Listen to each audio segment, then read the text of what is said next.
century socialism, it's this: democratize the enterprise.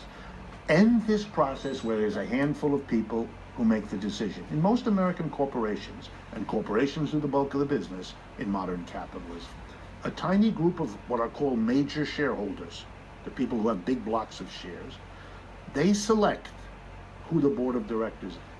1% of Americans own 3/4 of the shares. It's highly concentrated. A tiny number of people, the 1%, own the bulk of the shares. How do you run a corporation?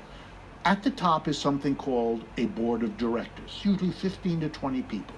How do you get on the board of directors? There's an election every year to get on that board.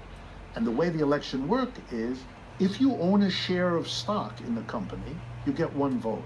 If you have 10 shares, you get 10 votes. If you own 1,000,000 shares, you get 1,000,000 votes. If you have no shares, that's how many votes you get. So there's no pretense of democracy.